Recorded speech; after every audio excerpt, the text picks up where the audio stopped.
Brought you by UTL solar 78,000కు subsidy పొందండి. సబ్సిడీతో UTL on grid solar system ను ఇన్స్టాల్ చేసుకోండి. ఎంతసేపు గ్లామర్ పాత్రలు మాత్రమే చేస్తూ ఉండాలా? మేం మాత్రం ఆర్టిస్టులం కాదా? మాకేం నటన రాదా అంటున్నారు హీరోయిన్లు. అందుకే ఓవైపు హీరోయిన్ గా బిజీగా ఉంటూనే మరోవైపు లేడీ ఓరియంటెడ్ క్వీన్ అనే ట్యాగ్ కోసం తెగ తంటాలు పడుతున్నారు. తెలుగులోనే ఈ పోటీ ఎక్కువగా ఉంది.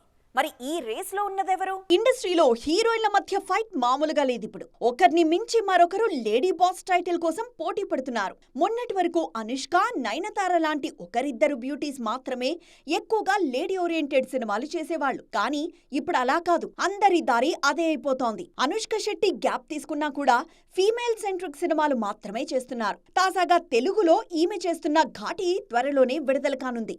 మరోవైపు నయన్ అయితే పూర్తిగా లేడీ ఓరియంటెడ్ కథలకు కేర్ ఆఫ్ అడ్రస్ అయిపోయారు. ఈ లిస్ట్ లోకే సమంత చేరిపోయారు. మొన్న సిటాడెల్ సిరీస్ తో అమ్మడి రేంజ్ మరింత పెరిగిపోయింది. ఓవైపు యానిమల్, పుష్ప లాంటి సినిమాల్లో పవర్ఫుల్ పాత్రలు చేస్తూనే మరోవైపు ఫీమేల్ సెంట్రిక్ సినిమాలు చేస్తున్నారు రష్మిక మందన్న. తనదైన శైలిలో లేడీ ఓరియంటెడ్ కథలను అస్సలు వదలట్లేదు. రెయిన్బో, గర్ల్ ఫ్రెండ్ అంటూ సినిమాలు చేస్తున్నారు.